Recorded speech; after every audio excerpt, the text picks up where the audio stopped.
Paul Jeffries was the top of his game in the world at tattooing, right? Everybody knew who he was. So I just get to sit there and watch him all the time. Because back in those days, they didn't really share, right? So I just watched. And then more artists would come from different parts of the world. Denmark, United States, Scotland, England, everywhere would come to do guest spots. When I knew I was leaving that shop, my brother said, just draw as much as you can. And then when you get back, we'll teach you how to tattoo. Before we get into this week's episode of the podcast, I'd like to quickly shout out our studio that we're now operating in. It's called Offset Studios. People have been asking us what it is. It's a 3,000 square foot floor with 4 unique sets inside of it. It's allowed us to kind of grow our podcast, 3 cameras. It looks beautiful. If you want more information, check out offsetstudios.ca. Now, let's get into the show. Welcome to the Calgary Sessions. This is episode number 186. I'm your host, Jeff Humphreys. Before I get into it today, if you're digging the show, please subscribe to it or like or comment or just do something with it. I'd appreciate it. Today's guest, Mr. Kurt Christensen, did the intro. Some people may know him as KC down at Bow Cycle. Him and I were out for lunch the other day. He's like, you know who you need to talk to? And so that's how this one came to be. So please name and who you are. My name is Mike Peace, and I'm a tattoo artist in Calgary and an avid cyclist and a father of 3, wife of 1. It's always cool. Kurt's recommended a couple of really interesting people. And so usually when he says, like, you can just see his wheels turning at lunch. He's like, all of a sudden it's like click, and he knows exactly what intro to do. That's awesome. He's always good to. Yeah, he's a good egg for sure. Yeah, it's just like, putting good people together. Yeah. He's kind of that. The glue almost, right? He knows everybody. Yeah, he definitely does. So just like whenever he does it, it's always very welcome. So Have you seen one of these? Did you look at one?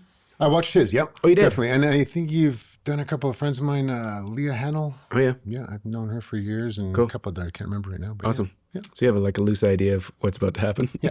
It's which good because some people don't. Right. So they show up and, which is good for me. Either way, it's good for me, but totally. The ones that have no context is always an interesting chat. Walk this thing back. How you grew up, where you grew up, parents, siblings, job, school, all the weird things all the way through, and then we'll kind of tie it all together to where you are today. Totally, yeah. I was born in England, a town called Coventry, England.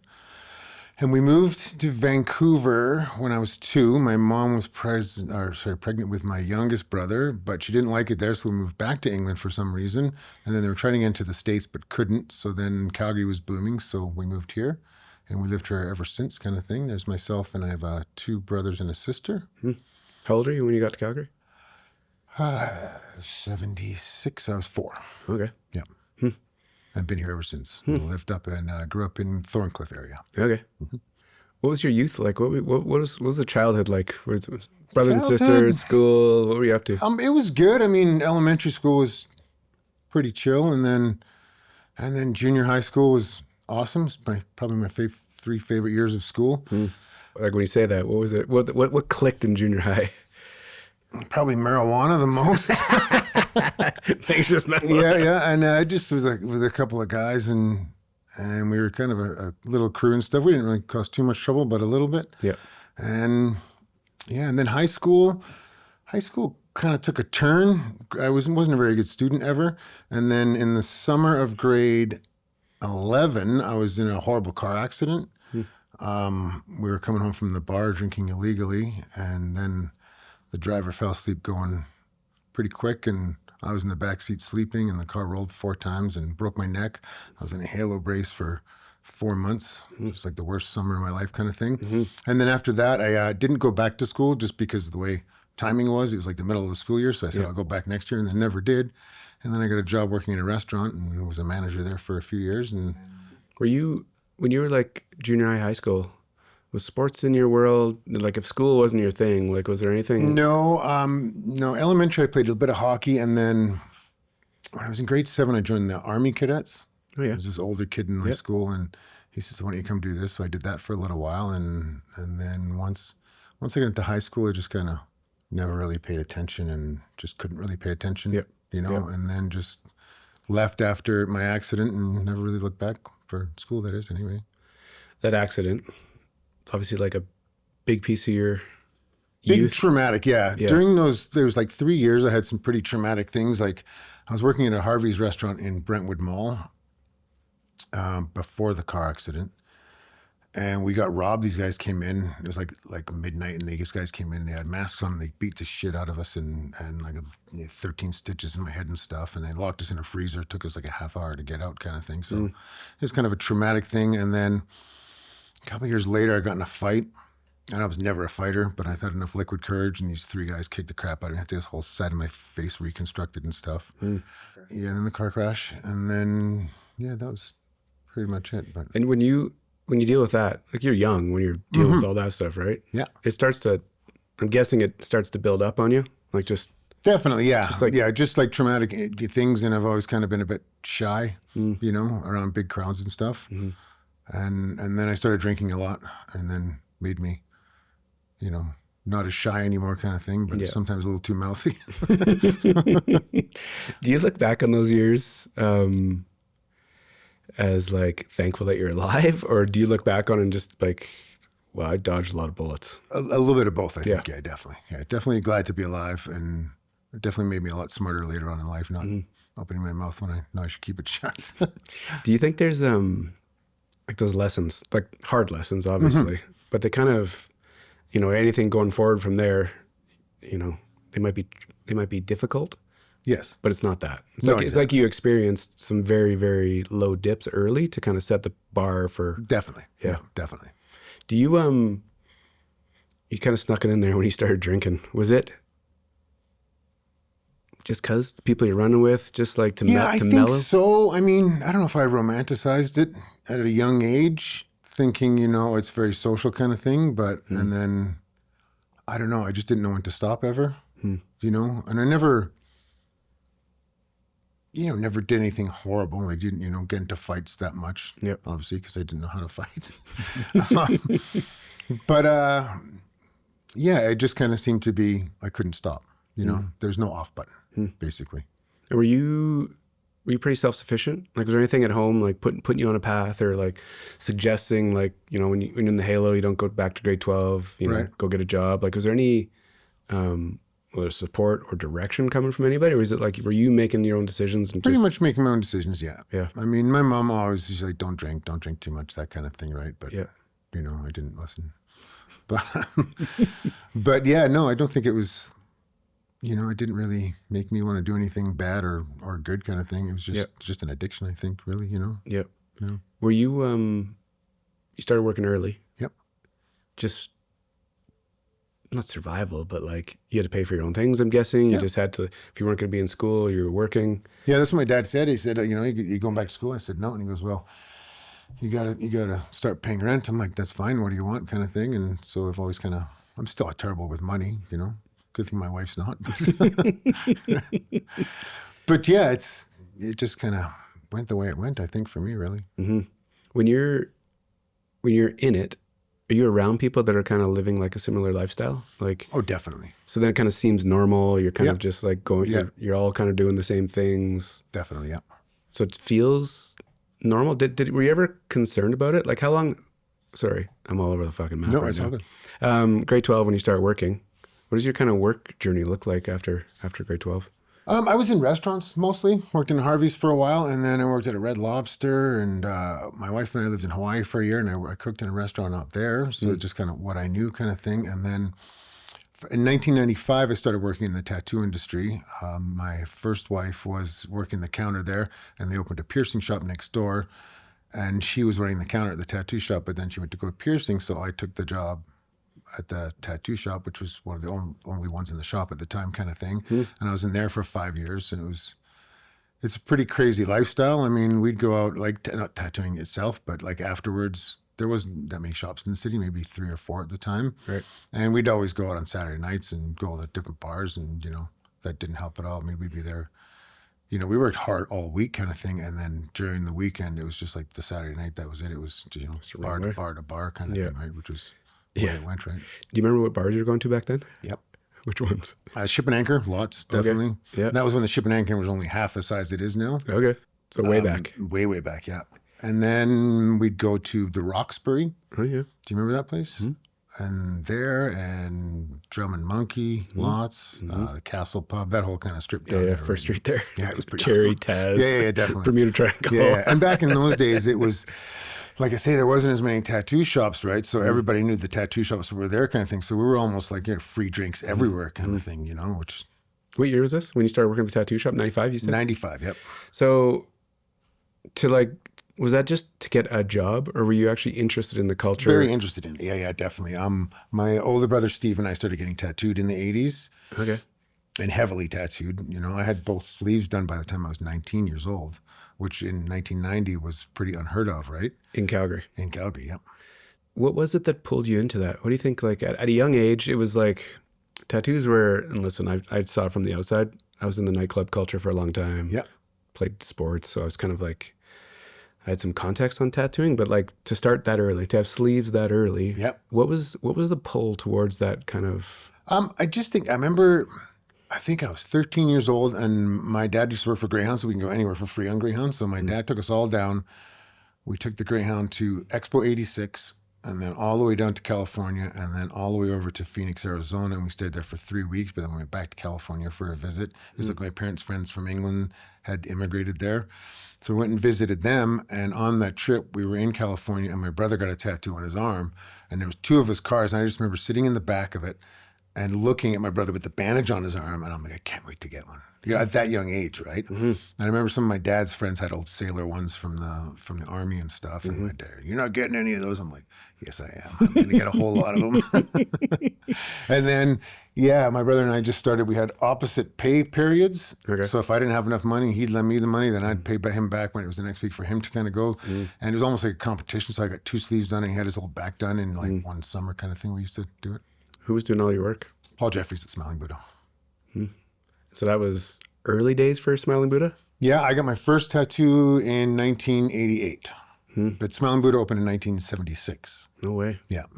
So for context, that you can explain it, but Smiling Buddha, was it the original, or was it just one of the early day ones? And it wasn't one of the original ones. Like I said, 76 he opened, and there was I think one person, maybe 2 people around at the same time. One was a guy named Sailor Jerry, not the Sailor Jerry from the States, but the one from Nova Scotia. It was him, and then there's another shop, I don't know who it was, and then Smiling Buddha opened. And I mean, Paul was, miles ahead technically than anyone else in the city kind of thing, and it was just packed. Like I'd get there in the morning at 10, clean the shop, and by 10:30, there's like 70, 80 people waiting outside to get tattooed. That was the original locations in Marta, the little house? Yes. Yeah. It's not there anymore. No. He sold that building and moved to like 14th Street and 17th Avenue, just up the road a little tiny bit. Yep. And then he sold it a couple of years ago to the girl that was working there. So how old are you when you start working there? 20. When you get there, do you realize about the path you're about to get on? Definitely. Yeah. So when did you start figuring out what you actually wanted to do? You were going through the restaurants. Mm-hmm. It would have been probably, my brother started tattooing out of his house I already had tattoos, so it would have been about 89, 90. Okay. And that's kind of when the wheels got going. I'm like, that's what I want to do kind of thing.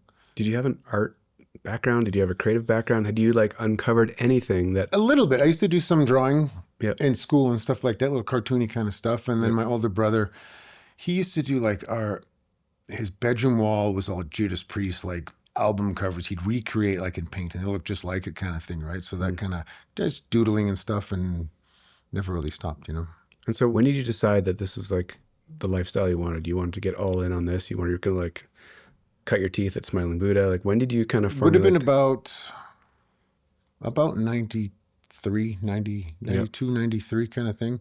Because he was working at the piercing shop that was right next door, owned by Smiling Buddha. And then my first wife was working there as well. And that's when I started working on the counter. And I thought it could turn into a tattoo job eventually, which it did, luckily, right? But it was kind of up in the air until we moved to Hawaii. And then my brother opened his shop, and then he started teaching me then. Your brother opened up shop in town here? Yep. It was originally called Symbols of Strength, and that's changed to Immaculate Concept now. It's fascinating. I've heard of it. I've heard of Immaculate Concept. That's still his today? Yep. So what does it look like? What did that industry look like back then? Now it's, you can explain. So mainstream, definitely. Yeah. It's everybody, there's no there's no type of person. It's everybody. Exactly. It used to be just for, there's a saying, it says, tattoos are not just for sailors and hookers anymore, right? You'll see people, doctors having, right? Lawyers having them. I tattooed a priest once. I'm like, are you allowed to be here? You're going to get struck down Yeah, right totally. now. Am I going to get struck down? I just think the demographic changed. That once the TV shows started coming on, Yeah. that's kind of when it blew up completely. Yeah. I can almost imagine to this day, the day that it changed, because it used to be like, let's say 80% males getting tattooed and 20% females kind of thing. Yep. And it was almost like a switch flipped when there was an episode on Friends where someone got a tattoo on it. The next day there was like 30 women lined up. So it just kind of changed that way, right? When you're getting into this industry, you're working at Smiling Buddha, which is like the place. Are you just trying to be around it? Are you just watching things happen? Are you trying to draw behind the scenes, just like hone your craft? Like, what did the early days look like for you? Yeah, mostly just watching, really, because Paul Jeffreys was the top of his game, like in the world at tattooing, right? Everybody knew who he was, kind of thing. So I just get to sit there and watch him all the time, right? No, not really asking any questions, because back in those days they didn't really share, right? So I just watched, and then that kind of got me more into it. And then more artists would come from different parts of the world, Denmark, United States, Scotland, England, everywhere would come to do guest spots there to learn from Paul, right? And so I just kind of watched as much as I could. And then when I knew I was leaving that shop, because we moved to Hawaii, my brother said, just draw as much as you can. And then when you get back, we'll teach you how to tattoo. So just kind of. So your brother, you brought him up numerous times. Yeah. Had a big impact on your life? Is that Big time. Is that an understatement? Definitely, yeah. Because he's like 5 years older than me, right? So it's kind of looking up to him. And my brother was a little younger than me. Yeah. And we had the most same taste in music and stuff like that. And we hung out more like friends than brothers, right? It's a cool relationship. Yeah. So when you're kind of at the Mecca in that shop, all the people are flying in. Yeah. It's kind of like it's like the club days, when DJs were playing records and everyone, they're dropping new tracks in these clubs that no one's ever heard before because they have an in on somewhere. Like it's very, like it's underground. That's what I'm trying to wiggle towards. Yeah. It's super underground back then. It was definitely. Did you, when you talked about like going out and people knew who you guys were, and did you kind of know how cool it was back then? Or were you just like doing something that felt very natural? A little bit of both, I think, Yeah. I don't like to think I have a huge ego, but I'm sure it kind of creeps in sometimes. And, because people are like, oh, Paul Jeffreys blind. I'm like, sitting right there looking at you. He's not blind at all, kind of thing, right? But, just the competition usually trying to want to make it look like they're not that good, kind of thing. But there's no denying that it was the biggest entity in the city for sure. Definitely. And, North America almost as well, right? Yeah. When you decided to move to Hawaii, was it a big decision to leave that shop? Like, were you worried that you were sacrificing too much to go to Hawaii because you were like in the middle of it already? I don't think so, no. Just because I'd been in it for so long, and kind of when we figured out we were going, my brother says, well, when you get back, we'll learn you how to tattoo here, kind of thing, right? So I kind of, didn't really, because people had changed that were working there and stuff. And so it was would have been a lot different. So it was just kind of a natural move over for me, I think. Evolution of it to just keep going. And I still talk to, all those guys from back in those days anyway, right? So no animosity, and it's just kind of more of a community now than it was then, obviously, right? Yeah. Can you explain that a little bit? Dig into that a little bit of like that. Would you think it was because people were like the competition of it? Like people were either protective of how they were doing it because they wanted to like stay elevated. They're almost looking at the world back then like it wasn't abundant. Right. Like they were very, same thing with I'm going back to DJs because that's my point of reference, but DJs were very protective of the music that they had. Yeah. Because there's only a certain amount of rooms in the city that can play this type of music. Exactly. Yeah. So it was kind of the similar to that, but it was, people just didn't want. I remember Paul was tattooing this other tattoo who came up from Regina, but Paul wouldn't let him look at what he was doing, just so he couldn't get the secrets, kind of thing, right? Because it was pretty, I don't know, gatekeeping maybe almost, But then it started getting bigger, and it used to be like so underground that it was like illegal. Like it was illegal in New York until like the late 80s or something, right? but it was all underground. So it was kind of like that. Yeah. But then so many more people started coming and different artists. Like it was just like, I don't want to say just bikers, but kind of a lot of bikers were doing it that could draw and paint kind of thing. Yeah. But some of them were doing it when they couldn't do any of that kind of stuff, right? So then you get people coming out of art colleges and it completely changed the game because like, oh my God, it looks like a 3D painting kind of thing, right? But on the skin. So because it was just not just the big needles and the 2 or 3 colors kind of thing. These guys were mixing all these colors and doing super duper bright stuff. And it kind of totally changed the game. When you come back from Hawaii and your brother's telling you like, hey, come figure this out. Yep. You knew right away that was like... Instantly, yeah. So what those early days look like for you? That kind of education piece, honing your craft, like working in your brother's shop, what were those early days like for you? It was pretty cool. It was a bit of a learning curve because back in those days you had to make your own needles. Seriously? Yeah. So you had to get these little bars and you have to make them round so it can fit onto the machine kind of thing. And then you have to take the needles separately, which tiny little bug pins is all they really were, right? And then you get these little jigs that you put them in and then solder them yourself, and you're huffing all this solder into your nose stuff. There's no relegations or not regulars about it, but you had to do it right. But you're huffing this stuff. It's not that good for you kind of thing. No. So then you have to sterilize them all. And my older brother then started working with the health board to get more guidelines and stuff. So everything was clean and sanitized. And, before that, they didn't even get health board inspections, until like the 2000s kind of thing, which is pretty crazy. Yeah. Yeah. For like the amount of people that went through these places. Exactly. Yeah.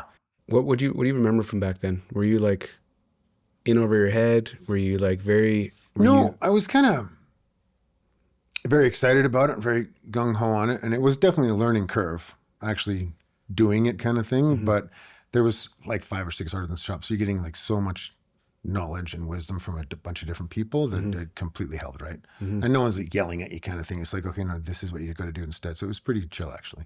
How do you learn how to tattoo? Like, obviously, I don't know, like somebody trusts you to put ink on them and you just hope that it's good and they hope that it's good. Much. Before you actually start it, you're watching a lot, which I did at Smiling Buddha. And then, the first couple months at my brother's shop, I just stand there and watch everyone tattoo kind of thing. And they give you bits of information as you're going. So you just kind of take as much in as you can. And if they're seeing you doing your needles or doing the tattoos, they want you to try this instead kind of thing. And so you get lots of encouragement that way, which is what makes it help, right? Totally. And did you just like all in?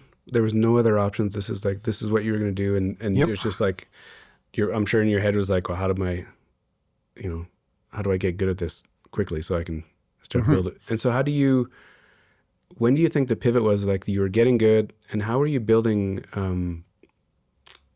clients? Like, how are you building a client list? Was it because are you still going out all the time? Are you out? People are asking you what you do? Not so much when I started tattooing because I was, a new father and stuff. So it was, not as much going out. But no, it's just repetition of doing it, and people coming and saying, no, try this instead kind of thing. And when you start, you're not doing like big elaborative pieces. Like the first ones to do is basically like the tribal stuff, right? So you just got to do the line and then fill it in kind of thing, right? So, but then once I can do this and you start doing little flowers and hearts and that kind of stuff and more draw the kind of stuff you want to get into and stuff. And it's like that really. You snuck it in there. You already had a family at this point. Yes. Well, yeah, like I was, God, how old was I? Well, no, my first was born in 2002. So not long after we got back. Yeah. And so to manage all of it? Yeah, it was a lot. Definitely. Yeah. Just a lot going on. Just all the things. Yeah, all the things at all the time, yeah. Sorry, and were you still going out when you started working with your brother? Oh, yeah. Yeah, for sure. It was right next door to Morgan's. Oh, that's where it was. Yeah. Right. Right next to LP Foods there. Yeah. And then Morgan's was there. Right. Yeah. So you guys were not quite as bad, but, Yeah. So how long did you work with your brother? 5 years. Okay. Yeah. And so where'd the path go after that? After there, I went to a shop called Strange World up in Dalhousie.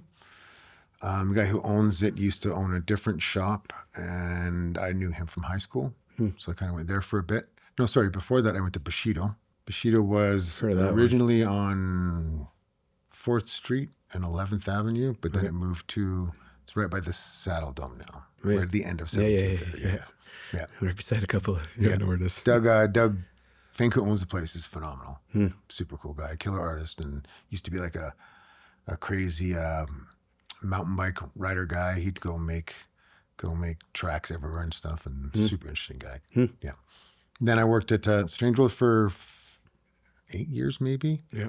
And then opened my own shop in 2015. Okay. Yeah. A decade now. Yeah.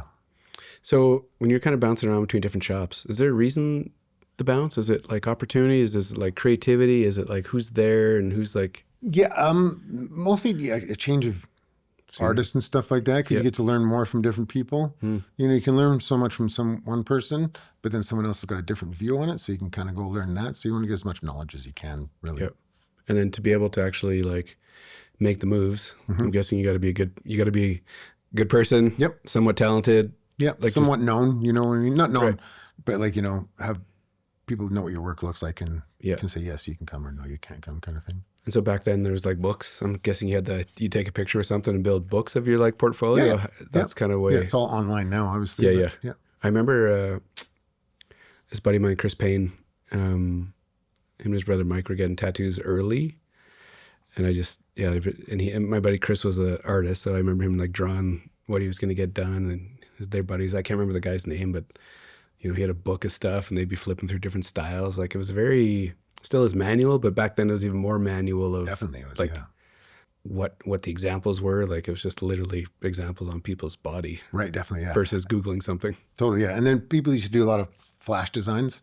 Like they'd sit and draw like 10 sheets of all different designs on them, kind of thing, and then sell them to other people. Oh, yeah. So you could make a lot of money just selling flash. I remember when we went to some conventions in Philadelphia, Paul Jeffries wouldn't tattoo at all. He'd just bring flash with him and make like $10,000 in a weekend. No way. Yeah. Just because people know his work, and then that's a flash design. They'll put it up on the wall, and you make money off the hand over fist that way, kind of thing. Just gotcha. Yeah, because you put them up on the walls. Like there was a little bird, a little Tweety bird like this big, and it was $50. And I remember it was done like 10 times in one day once. No way. Yeah. Just people want that one, because that's then you could only get it done that way, right? Custom tattoos were just kind of coming in then. Right. At that time, I can remember that one there was a cover of a book I had, and I brought it in and said, "Can you do this?" And he goes, "Yeah, I can replicate that kind of thing." So it just kind of went from there, right? The evolution of tattooing, you've been in it for fucking ever. Yep. The evolution of it, is it surprising to you? Like, is it surprising that where it actually is and how crazy it's all got, or like, are you just in it so you don't really? You can tell definitely when stuff changes, right? I mean, the first tattoo known in history was like thousands and thousands of years ago. They found an Iceman and he had a tattoo on his arm, right? Which I've done that tattoo on other people, like the first tattoo ever documented kind of thing, right? But you could just see like in the 20s, if you look back at photos in the 20s, people were like almost as covered today as they were back then, kind of thing, or back then as they are now. And like fully tattooed, but then it kind of got outlawed or something like that. So not many people did. Yep. So it's been happening forever, but you can just see the quality getting better and better and better, right? Because these guys were just making their own needles and not knowing what they were doing, kind of thing. And then blow out, they didn't know how deep to go, how not deep to go, kind of thing. So it just kind of evolved that way.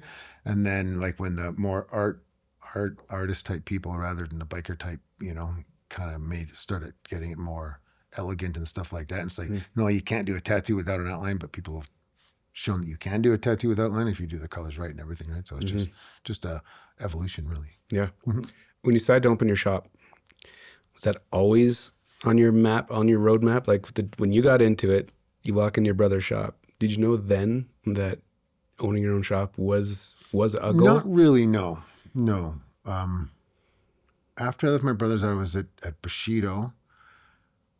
I kind of started thinking about it then, just because there was a lot of people in there.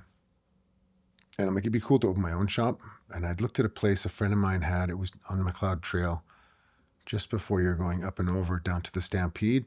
It's a little back there kind of thing. My friend was living in the building, and there was a place for rent. And I almost did it then, but then for whatever reason, I didn't. And then that's when I went to a different shop, the Strange World one.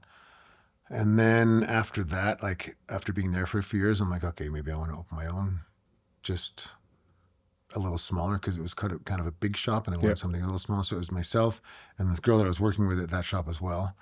She came with me, and then this other guy that I'd kind of met through the business, and he was looking to change. So it was just three of us to begin with. Yep. And it was pretty cool for a couple of years. And then we expanded, had like a couple people left, and then we had upstairs as well. So we had like 10 artists at one time, but it's too much, I found, for myself. So now we're just back. There's 4 of us now, 5 of us. 4 of us. My son's one of them. My son's tattooing now. Keeping the blood, hey? Yeah, definitely. What was the shop called? What is it called? My shop? Yeah. It's called Parlor Tattoo Studio. And always been that name since? Always, yeah. I always couldn't figure it out because people used to say tattoo shop or tattoo parlor. So I called it Together? mixture of everything. So when you start your business, had you been around enough kind of startup shops, or been around enough shops that you kind of had it all figured out in your head? Like are you watching them? Are you figuring out how many customers you need to come through? Or did you have a good idea of like? Definitely, yeah. And the girl I was with, she came with me, and she had a good clientele, and I had a good clientele. And this other guy had a few clienteles, but we came in, and it was busy enough then that we could he could grab some of the clients we couldn't do, kind of thing, the walk-ins, that kind of thing. So it just kind of went from there. And so the growth of it all, what does it look like? What have you tried to achieve with your shop?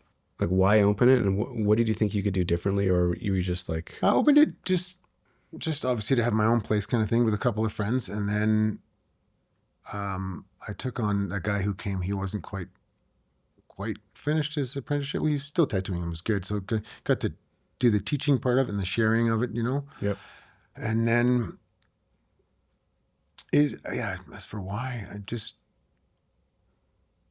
I don't know why, really. I mean, it's just It's a swing, right? Like it's a definite swing, but it's just something that's kind of my own, and I don't really have to listen to too many bosses. Yep. My wife, obviously. Yeah. The one. And just having different people around you always makes you learn more. Yep. You don't ever want to stop learning when you're doing art and anything, really. But Yep. so some people would leave because they wanted to go, find other people to learn from, which is fine. And then we just get some more people in and just kind of revolving door. But we've got a good crew now. There's 4 of us. 4? Yeah. 4 of us, but it's good because Scott is going. The guy Scotty at my shop is like super good at realism and black and gray kind of thing, right? And he was like trained in art college and everything, so he's really, really, phenomenal artist. Like does like super crazy portraits and this crazy, almost like Picasso style cubist paintings and stuff, but can do like well-rounded artist kind of thing. And then a couple of traditional artists, and it's just super, super chill, and everyone gets along. Yep. And it's it's a good vibe right now. Everyone gets along really good and stuff. And everyone goes to get tattoos from other shops these days as well. And they come back. So like, oh, check out what this person did. So we're all constantly learning and growing, hopefully. Is that, is the competition still a thing, or is it just It's not as much anymore. I mean, there's so many shops now, and so many good ones. Like we'll go and visit other shops, and, we know people from everywhere kind of thing. You're always going to find some people that are, don't want to share ideas or anything like that. And egos get involved with everything. But no, it's a pretty tight-knit community. And, I'll go and watch other people tattoo in different shops just to kind of see what everyone's doing kind of thing. It's pretty cool. Because I guess when you've been doing it as long as you have, if you just stay in your lane and do the same thing over and over, I'm sure that's good for a while. Yeah. But the evolution and the growth, it's got to, definitely. It's got to kick in at some point. Yeah. And these days, more shops are kind of going to other shops and stuff. Like there's a shop down on 17th Avenue, and the guy phones, says, we're going to do this art show. We're doing skateboard art. So if you want to be in it, let us know, kind of thing. So he put the whole thing on. We all took boards down and stuff and sold them, and it's just that. So we'll do someone else's shop soon and someone else's. So it's kind of a cool little community. Yeah. And that word community, right? That's at the root of everything, I guess. Like, definitely. Yeah. It's a driver. Yeah. You kind of, you said you got your son in there. So like, how do you, I'm not a parent, but how does that process look like? He knows you're in an industry, got a bunch of art on you. He's always wanted to do it, I think, since he was little. Yeah. All my kids my kids went to an art school for most of their schooling, up to grade 9 anyway. Yeah. So they've always been into art, and my son started drawing like at a really young age, and he started doing like these claymation things. This little thing, it took like an hour and a half to film. It's just this little clay thing that turns into Wolverine kind of thing, and it took him like 3 hours to do. Like stop motion stuff? Like he was... Yeah, it's amazing. I'll show you a video of it. Yeah. And the girls, both my girls are dancers and dance teachers now kind of thing. So that kind of, and my son used to dance as well. So they were all kind of into it. And In the arts. It's art in itself kind of thing, dance, right? And now they both teach it, which is amazing kind of thing. And my youngest daughter, she drew this portrait of some guy from a Twilight show or something like that. And then a black and gray roller skate, and it looks just like a photo kind of thing, right? So it's pretty cool. It's in him. Do you think it's, you put him in art school for a reason, and now your son's working with you? Like, did you have a plan? Like, is it kind of? I don't think a plan for him to tattoo at all. No, definitely. But then he started kind of coming to the shop a lot, and you know, was always drawing. So he says, and he went to art college, and he was doing the stuff and doing some jewelry, which he kind of liked. And he goes, "It's just boring, and you know, I already know how to draw, so why don't I just tattoo?" Yeah, because he can, and so he's killing it, you know, because he's 21, so he's in that area where they're all going out to shows. It's all like the punk rock and good old death metal stuff, right? And the clients, it's their client base basically, right? They're all the same age. So it's genius for those guys, right? You know, it's amazing how connected like the nightlife is to your industry, right? Big time. It's like, you know, it's crazy. Whether he's doing that on purpose or he's just figuring it out, like they are there. Yeah, definitely. So Definitely. as you show up, like it's interesting because it's just when you show up in public, you know, either you're drinking too much and you're the star, you're like the party, you're the guy in the room or whatever, or you're just there, you know, being part of it all. You do make a lot of connections. Oh, 100%. Yeah. It's like, you know, the way, you know, you and I met KC, right? In a bar, and here we are. Yeah, definitely. 30 years later, like you still connect to these people. It's pretty cool. It's interesting. Yeah, I mean, I went to the ship last week for my wife's friend's birthday and ran to 3 people that I hadn't seen since the ship days, right? They're still there, which is cool. Yeah, it's like that place is an institution, obviously. Yeah. When your son's working in your shop? Yep. Is it an interesting dynamic, kind of having family all in there? Like you start off with your brother, you got like... Yeah, it's pretty cool having him there because him and his girlfriend moved out a few months ago kind of thing. So he's never home. Yep. So it's cool because they still get to see him at work, right? You know, and it's super cool. He's chill. You know, we're still like best friends kind of thing. I mean, there was myself and 3 girls in the house. So me and him were kind of, you know, not by myself there. But you had your back. Yeah. Where you're at right now, is it... you know, does it feel right? You know, like, are you doing what you're... Yeah, I mean, the industry right now as a whole is pretty slow because there's so many different shops and the economy's in the toilet and, you know, it's kind of pretty saturated, but we're still doing well. Yeah. Doors are still open, you know, and it's good. Yes, definitely really good. Because if it's slow and stuff, we'll help each other do drawings and stuff like that. You know, what can I do here? What can I do there kind of thing. So it's super cool atmosphere. You and I were talking about biking. How does biking enter into your life? Like, how did I get started in it? Yeah, like it's you know, for as much as you do, you know, it's a dedication. But like for someone to get into it and then like really get after it, like what got you into it, or was it always kind of there? It wasn't always kind of there. No. I cycled as a kid, obviously, like Kuahars and you know, BMXs and that kind of stuff. And then not much. And then a friend of mine who works at my shop, Scotty, he phones me one day and he says, "Hey, do you want to do this thing called the Ride to Conquer Cancer?" And I said, "What is it?" And he said, it's a race over 2 days, and you do 100+ kilometers 2 days in a row. I said, "Nope, not interested at all." 2 days later, I got a phone from one of my best friends, and she's like, "I got breast cancer." I was like, "Fuck." I phoned him back. I said, "Okay, I'll do it." And we had to raise $2,500 a person to ride 200+ K over 2 days. So me and Scotty went and trained 4 times. I bought a super crappy road bike, and literally our longest ride was 50 kilometers. It took us 9.5 hours each day to do the race. Oh my God. And it was horrible. Absolutely horrible. Like brutal. Didn't know to bring any kind of food. There was aid stations and stuff like that. So I said, okay, I'm going to learn how to ride a bike properly. Then I went and saw our friend Kurt, and I'm like, listen, I need to get a way better bike. And so he goes, how about this S5 Sorello? That's pretty sweet. I'm like, how about it? How much is this thing? So then we got a team going, and we did it for a good 10 years, I think. Wow. I wasn't going to do it, but like I said, my friend had called me and said she had breast cancer. So I said, okay, we'll do it, right? So we did it, and then I started getting better and better and better. And then still I was drinking lots at the time kind of thing. And then when I quit drinking, I'm like, well, now what am I going to do? Right? So I'm like, why don't I just get on my bike, change one addiction for a healthier one kind of thing, right? And now that's it. It's an addiction, it's a good one. You know? Was the drinking thing you've talked about a couple of times, was it a piece of the equation all the way through? I think so.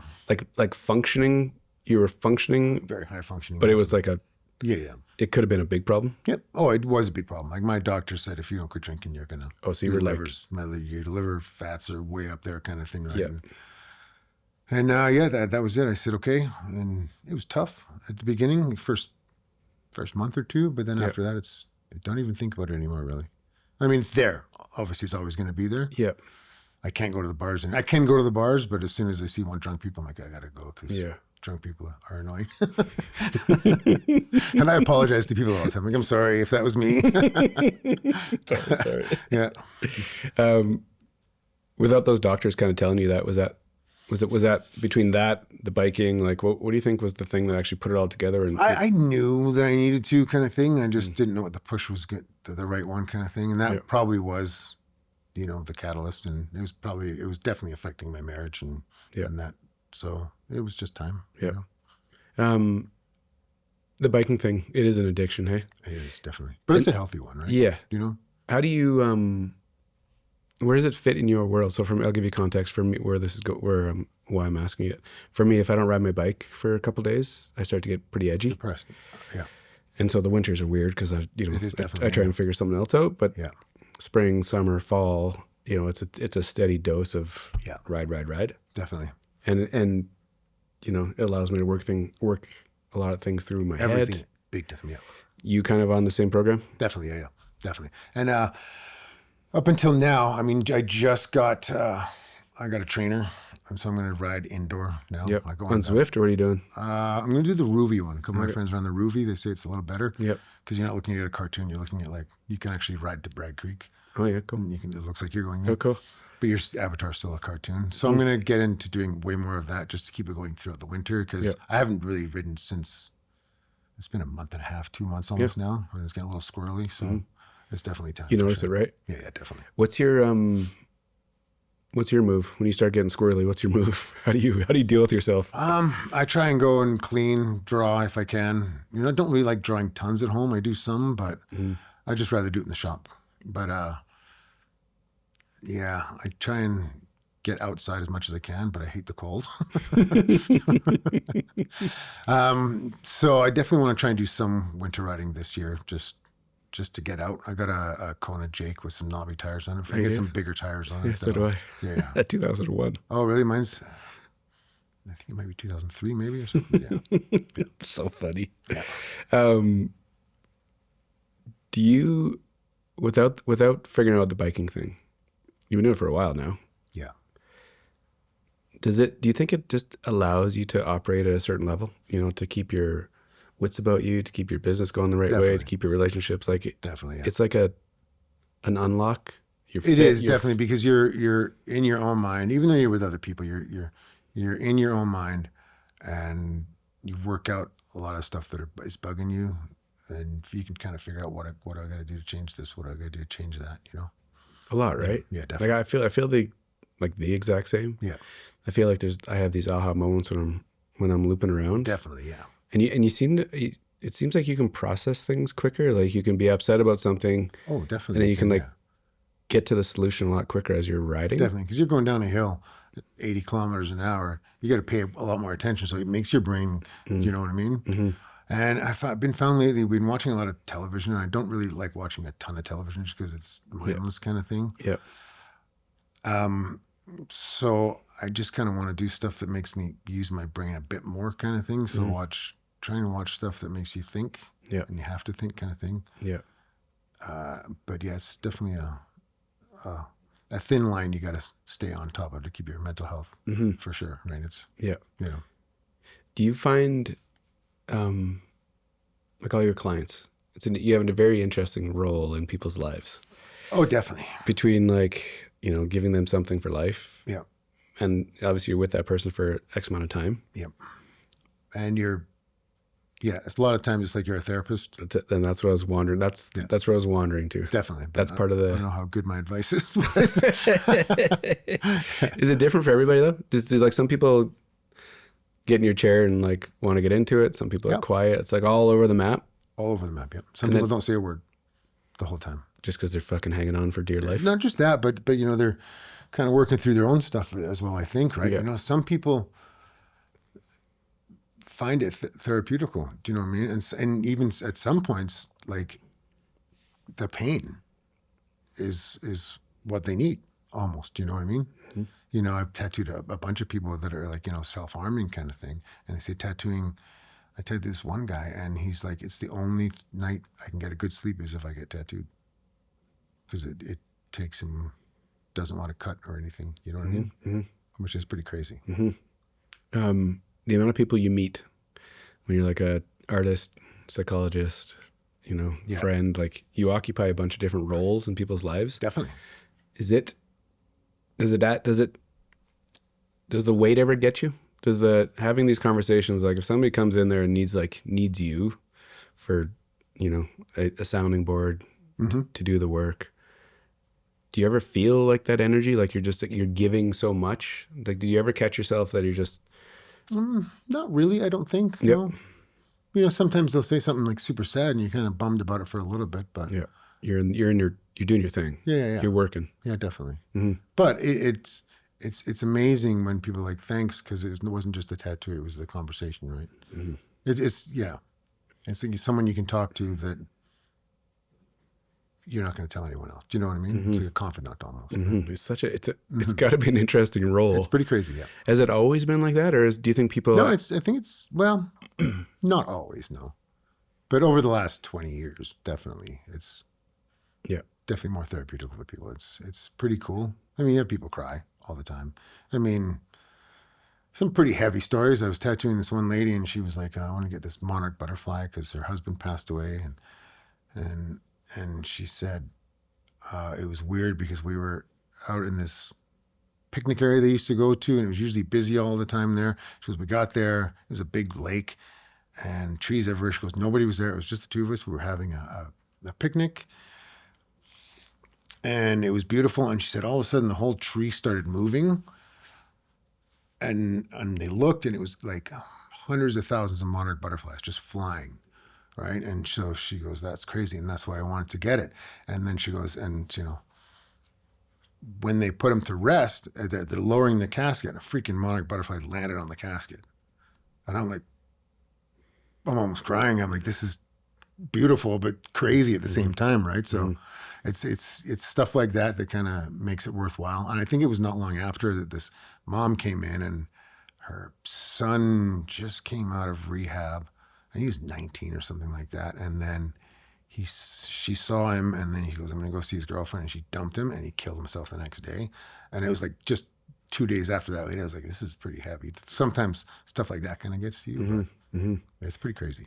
Yeah. Like there's, you know, those are like the, big time. The wild stories. Yeah. And you get a lot of people like first responders and stuff like that, because they got a lot of heavy stuff they got to deal with, right? You know, and they'll come in and unleash, and it's just like, oh man, it's pretty heavy, right? But trying to be as compassionate as you can, and I make a lot of good friends doing that, And my dad's a retired fireman. Brother's been on for like 17, 18 years. Crazy. Yeah, so you bring that up. It's close to home. Yeah.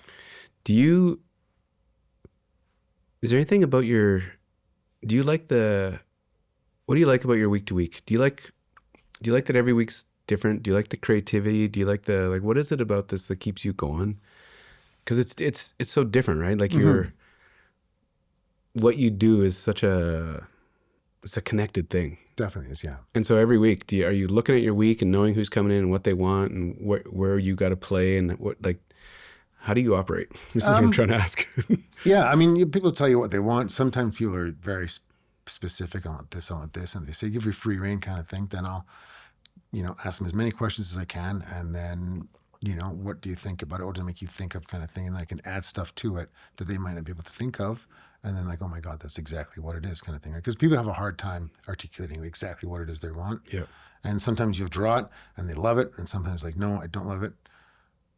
But then they kind of feel guilty that I said, well, it's hard for me to do, so I'll do it until I get it right for you, kind of thing, right? Mm-hmm. But sometimes you get the people that are almost too nitpicky, and then it's kind of, they don't let you help them, kind of thing, which kind of is frustrating a little bit, but it's good when it works out, and they're like, it's exactly what I want. Because some, like I say, they can't really articulate it, and you're like, how about something like this? And they said, yes, but this, and you add it, and like, that's it. And then you can see the light in their eyes, kind of thing, which is pretty cool. And you've been doing this a long time. Still like excited, still like, yeah, excited. It's like work, right? Like it's work for sure, definitely, but I definitely still have the passion for it. Love it, the creativity, the people, just like all the things, trends change, technologies change, and you just like, it just keeps pushing forward. Exactly. Yeah. It's pretty awesome. Do you ever set goals? Do you ever write goals down, say goals out loud, or how do you look at like 3, 5, 10 years? Not so much tattooing wise, no, but cycling wise, definitely. It occupies that much brain power for you. Mm-hmm. Yeah. Just because not doing so good at the beginning. And then there's like 4 or 5 of us usually ride together and stuff like this. We're always pushing each other, which is awesome. Mm-hmm. And we're always trying to find new routes and somewhere cool to go, and how many coffees we can have on a ride. I went out for dinner with a buddy of mine a couple nights ago, and he started buzzing to me about goals. He's like, what's your goal? I was like, fuck. He's asking about this place, the studio, and my work and stuff. And I was like, I don't have any. Right. He's like, well, that's a bit of a problem. Yeah. And so that's why it's top of mind for me, and I'm catching you right now. But like, goals for the business. Have you ever put ideas or numbers or timelines against anything you've been doing? I haven't, no, but I definitely should. I mean, isn't that weird though? Yeah. It's weird. Like, it's weird to say those two things. Yeah. Like, I should, but I haven't. Right. And then here you are, a decade in to have it. Yeah. Why do you think that is? What do you think that like, for me too, for you, what's your hesitation not to do it? I don't know. That's a good question. Being lazy, maybe? I don't know. Yeah. I have to think on that. Yeah. I'm the same way. Mm-hmm. I don't know if I'm afraid to fail.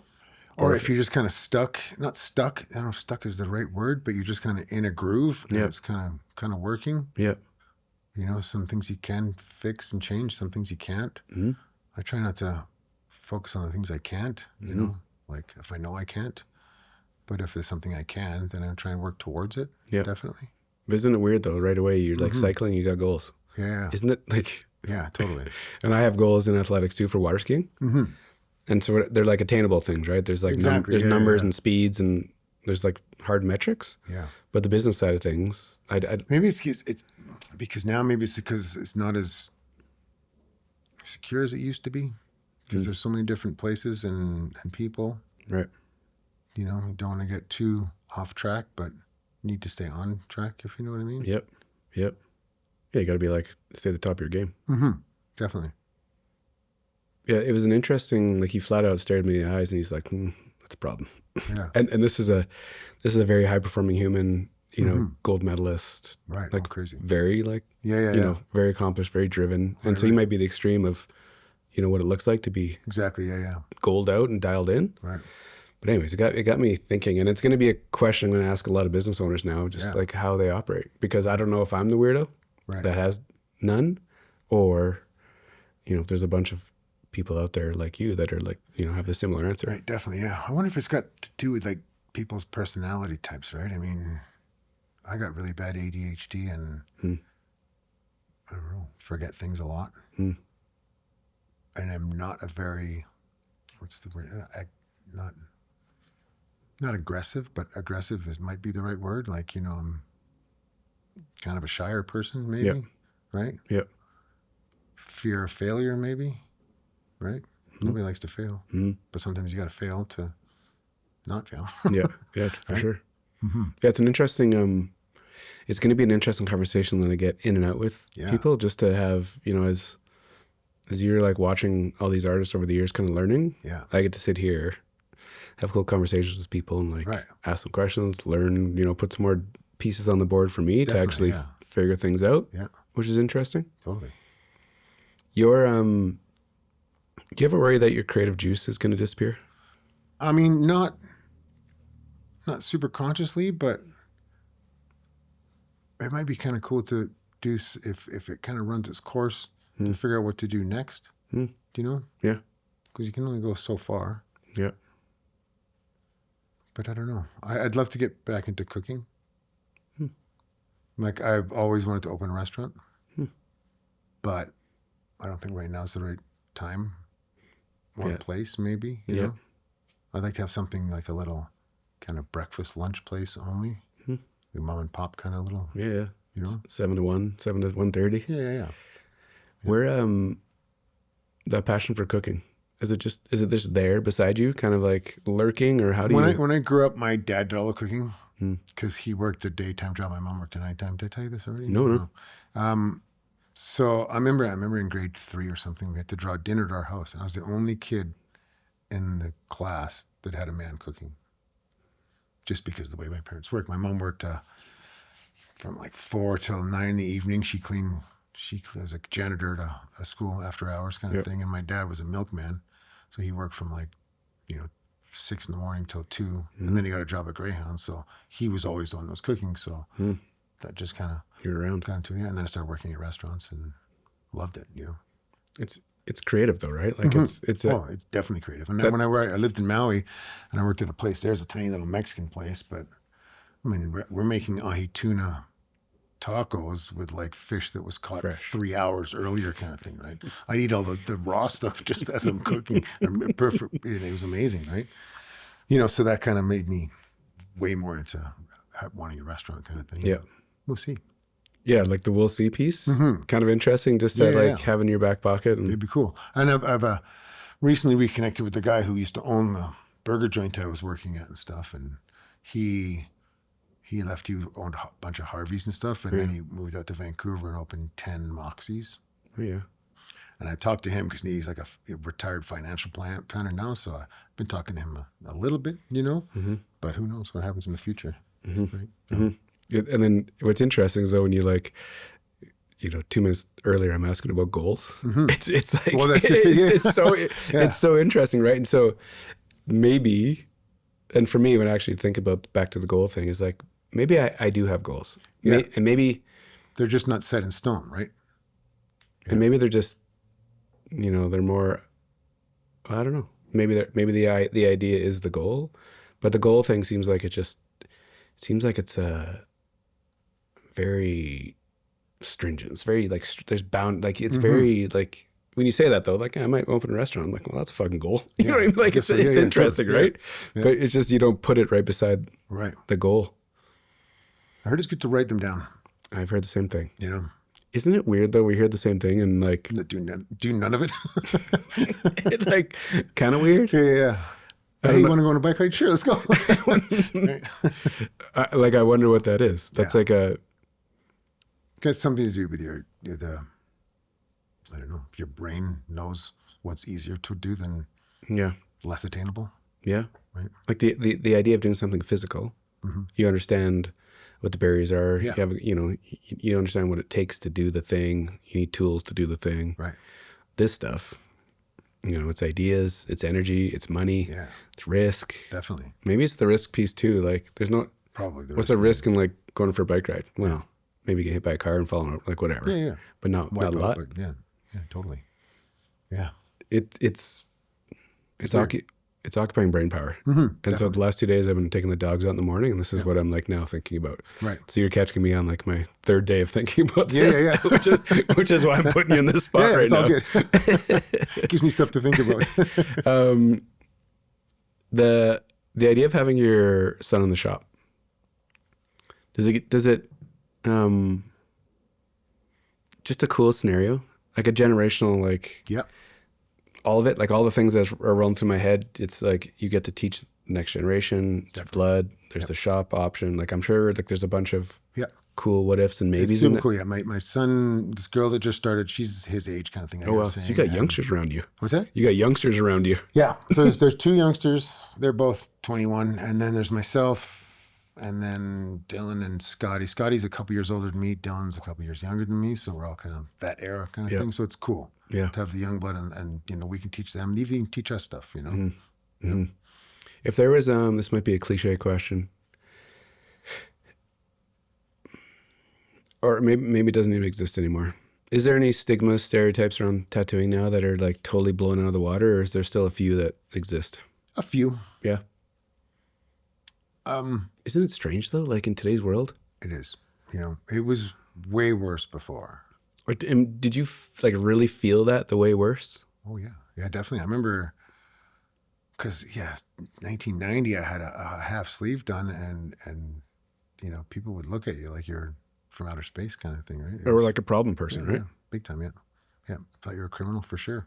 I remember going to a bar, like a karaoke bar, and cop pulls me off to the side and, asking me for all my ID and stuff. And it's like, why? Just because you look different, I guess, right? But the stigma's way gone now for sure. I mean, I remember tattooing this lady with her 4 grandchildren. She was 86. It was her idea, which is cool, right? My mom got one before she passed away, but regretted it instantly. She put a bandage on when she go to church. I'm like, Mom, God can see through that. Yeah.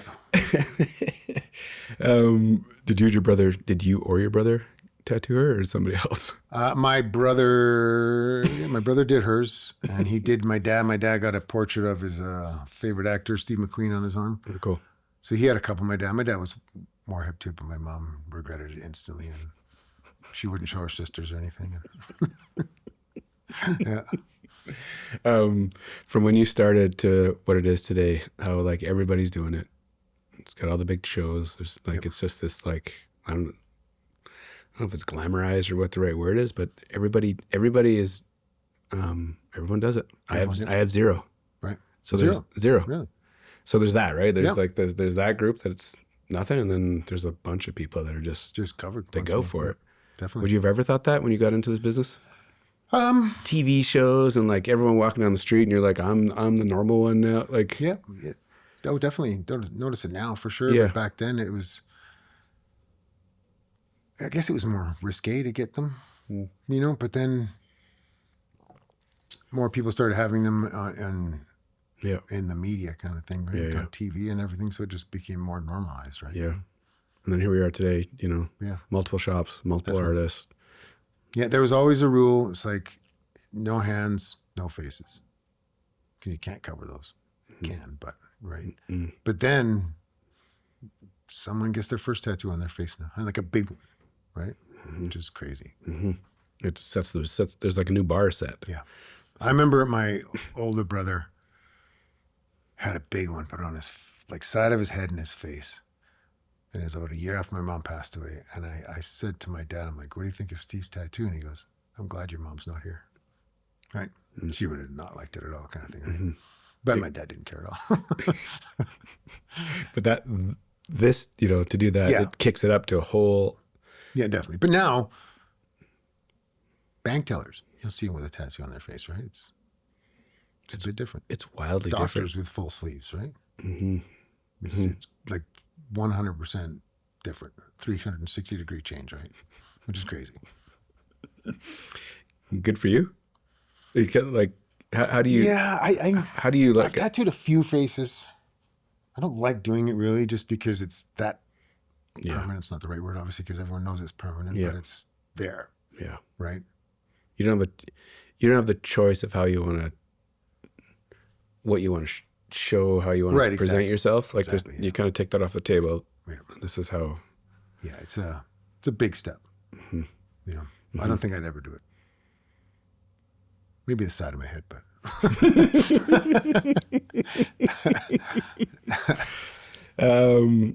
Yeah, man. This is it's cool to. Your industry's always been, like I said, it's been beside, especially in the nightclub culture. big It's been time, right yeah. beside me the whole time, yeah, and so it's really interesting to sit down with someone that's been around for yeah. a long. Especially in Calgary in those days, right? I mean, Yeah, it was small, but like Calgary was really small back then, it was. Yeah. and so you kind of knew everybody. Everybody knew everybody for sure. Yeah, everyone fit into a role or Exactly, a yeah. thing, or like a group, or Yeah, definitely. it was an interesting time. Definitely. Do you actually think this restaurant thing might actually play out? I don't know. If you gave it any thought, like if you actually, do you ever think about like energy into the universe? Mhm. Either manifestation or just like, you say it out loud a couple times, you think about it a little bit more, Yeah. and things start Definitely. Yeah. showing up. Does that occupy brain power? I think so. Yeah. Yeah. Yeah, definitely. Just gotta figure out the when, the how, with who, with nobody, right? Mm. I had a few really good ideas. I think I've got them written down somewhere still, Yep. but we'll have to see. I think it'd be pretty cool. I stole most of the recipes from the restaurant in Hawaii. So. You got that in your back pocket? Yeah. I make the best enchilada sauce on the planet. Nobody knows about it in Calgary yet. Yeah, exactly. Yeah, definitely. Thanks for doing this. Oh, my pleasure. Thanks for having me. Yeah, it's cool to hear the history of the industry in Calgary specifically. Definitely, yeah. I'm born and raised here, so it's cool to hear. There's still a lot of people around from those days. Like once in a while, I'll tattoo the original DJ guy from the warehouse still, and lots of guys from the ship that still go there, kind of thing. So there's still a lot of people around from those days, which is cool. It's fun, right? It's fun. Like Definitely. sorry, I can keep rambling on. That culture, the nightlife culture back then, either like allowed us to be the people we are today. Yeah, definitely. We met the right people. We learned a lot of lessons, good and bad. Yeah. We figured out lines that you can cross and can't cross, and it gave us a lot of education. Definitely. Right beside that, though, there's a bunch of people that suffered. Yeah. They that are dead, or that are just addicted to whatever, or just could never get their feet under them. Yep. It's amazing. There's two sides, like they're black and white. It's not like, No, definitely. Yeah. Yeah. But a few friends pass away. A couple of good tattooers, and all mental health kind of issues and stuff, which is in all of us, right? I mean, for sure. I don't know if anybody's got perfect mental health, right? Just got to have a good crew and good friends, and I think that's the key to life, really, right? Yeah. Yeah. It's amazing how, there's people from my era in the clubs that are actually homeless, Right. like on the streets, Yeah. and very mentally ill. Yeah. And it's like and I worked in clubs for a decade. Yeah. And so it, it could it's pretty ease crazy. like Totally. Yeah. a couple of wrong decisions, hang out with the wrong people, about like all the, the typical things, and, things I could ran be. into a guy at a concert at the Palace a little while ago. And he's like, Mike, you look like you're so young. You're an alien. I'm like, do you look like you're 108? Right? Been riding a bike for 7 years. Yeah. Stop drinking, start riding a bike. Yeah. Something changes, Definitely. Yeah. right? 100%, yeah. It's not by accident. Definitely. Yeah. Definitely. Yeah. I end the show with one question. When I say Calgary, where does your head go? Home, and great city. Love Calgary. I could leave it tomorrow, but but yeah, home definitely. Especially being an import, right? And when growing up, like my mom was youngest of 13. I got hundreds of cousins, right? But there was just the 6 of us here, Now there's just 4 of us. But yeah, it's still home. Always will be.